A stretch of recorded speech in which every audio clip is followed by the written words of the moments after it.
आज supreme court में मियां नवाज शरीफ की नाअहली के हवाले से समाअत हो रही है, अभी शुरू हो चुकी है।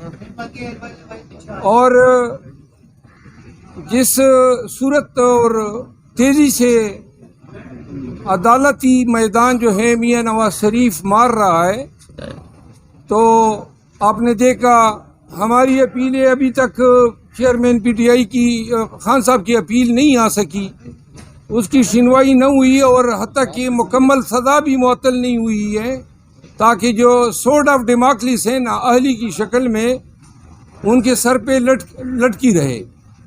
मियाँ साहब जो हैं उनकी अपीलें जिंदा भी की गई और उनकी समाअत भी हुई और उनकी बरीयत पे मंथज भी हुई। और आज की जो समाअत है इससे भी बदरजा अहम मुकदमे जो हैं वो समाअत की मुंतज़िर हैं। इमरान खान की अभी तक रिहाई नहीं हुई है। शाह महमूद कुरैशी साहब जो हैं उनको सुप्रीम कोर्ट के रिहाई के हुक्म के बावजूद जिस नारवा तरीके से गिरफ्तार किया गया, और इसके बाद आपने देखा सुप्रीम कोर्ट ने इंसिस्ट किया कि वही रिटर्निंग ऑफिसर जो हैं इलेक्शन कंडक्ट करेंगे जो इलेक्शन कमीशन ने मुंतखब किए, यानी कि डिप्टी कमिश्नर और असिस्टेंट कमिश्नर। ये वो लोग हैं जिन्होंने पाकिस्तान में फिस्ताइयत का बाजार गर्म करने में कलीदी किरदार अदा किया। तमाम 3 एमपीओ के आर्डर के ये राकिम हैं। तमाम 144 के जो अहकामात हैं ये उनके जारी करने वाले लोग हैं। इन्होंने पाकिस्तान तहरीक इंसाफ के साथ पूरे मुल्क में जो जुल्म किया और उसकी अपनी एक तारीख बन चुकी है। जब हाई कोर्ट ने ऑर्डर किया और सुप्रीम कोर्ट में इलेक्शन कमीशन आई, वो मुकदमा बड़ी सूरत से फिक्स हुआ और फिर उमेर नियाजी साहब को तवीन अदालत का नोटिस जारी किया गया कि भाई क्यों कर आपने जुर्रत की कि ये डिप्टी कमिश्नर और असिस्टेंट कमिश्नर जो हैं ये रिटर्निंग ऑफिसर नहीं हो सकते हैं। फिर पूरे कौम ने देखा कि इन रिटर्निंग ऑफिसर ने जिनकी अहलियत पे सुप्रीम कोर्ट ने मोहर सबत कर दी, उन्होंने फिर फेयरनेस के साथ, ट्रांसपेरेंसी के साथ, इलेक्शन के ड्यू प्रोसेस के साथ किस तरह खिलवाड़ किया। कानून के मुताबिक नहीं, हकाइक पे नहीं, बल्कि एज ए मैटर ऑफ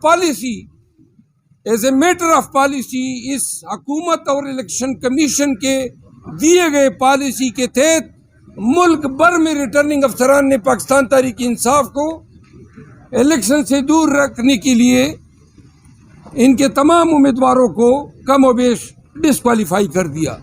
और डिस्क्वालिफिकेशन किसी उम्मीदवार की होती है कानूनी और आईनी रिस्ट्रिक्शन के तहत, जहां पे डिस्क्वालिफिकेशन का बार हिट करेगा, जिस तरह आर्टिकल 62 प्रोवाइड करता है। इन्होंने अपने तई कानून बनाना शुरू किया। मैं मिसाल देता हूँ, मेरे हल्का 32 में यानी 32 पेशावर से मेरे कागजात नामजदगी मुस्तरद किए गए। ऑर्डर मेरे पास आया तो देखा कि जी मेरे नाम पे पेशावर के 6 घरों के पानी के कनेक्शन है और उन पानी के कनेक्शनों के बिल अक्टूबर माह के मैंने अदा नहीं किए, तो लिहाजा मैं डिस्क्वालीफाई हुआ।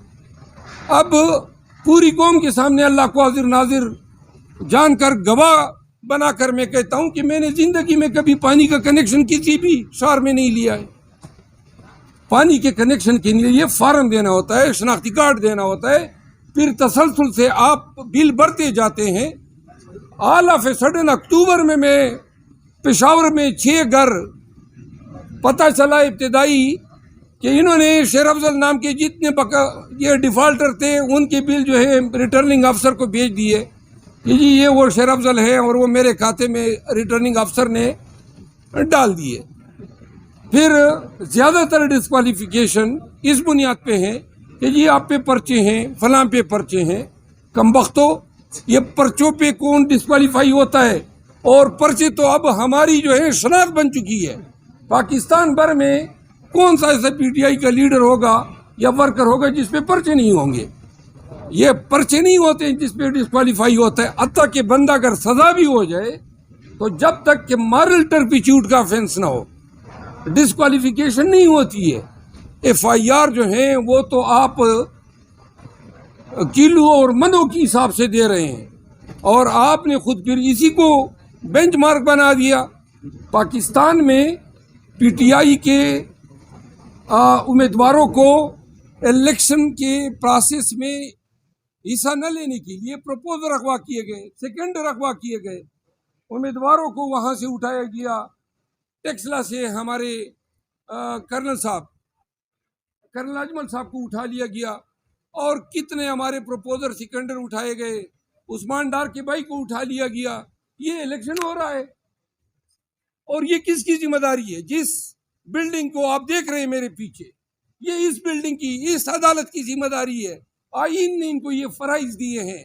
आपने रेगुलेट करना है, डिसिप्लिन करना है, नाइंसाफी, जुल्म और जबर करने वाले के हाथ को पकड़ना है और ये तमाम हाई कोर्ट इसकी जिम्मेदार है। आर्टिकल 199 ये इख्तियार सिर्फ हाई कोर्ट को देता है।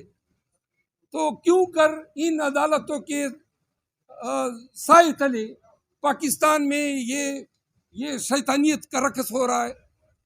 पूरे पाकिस्तान में कानून के नाम की कोई चीज ही नहीं है। इंसाफ के लिए इंसाफ तो तब होगा जब पहले कानून पे अमल दरामद होगा, या अब इंसाफ न इंसाफ है न कानून है, तवाइफुल मलूकी है और इतनी बड़ी बड़ी अदालतें और इतनी बड़ी बड़ी बिल्डिंगें और हम चीख रहे हैं। ये जो कुछ हो रहा है पूरे मुल्क खुदादाद पाकिस्तान के साथ जुल्म हो रहा है, पाकिस्तान के मुस्तकबिल के साथ खेला जा रहा है। और पाकिस्तान अगर इलेक्शन इनका ख्याल था, इनका ख्याल था और ये जो डिस्क्वालिफिकेशन है ये पीटीआई के लोगों को मैं बताना चाहता हूँ, ये सारे फैसले अंडू हो जाएंगे 4-5 अयाम में। हमारे तमाम उम्मीदवार वापस आएंगे। जब उम्मीदवार भी होंगे और बेड भी होगा तो हमें खतरा है कि ये लोग इलेक्शन को ताखीर का निशाना बनाएंगे और ताखीर के लिए इस मुल्क में कोई अनहोनी होगी, कुछ भी हो सकता है।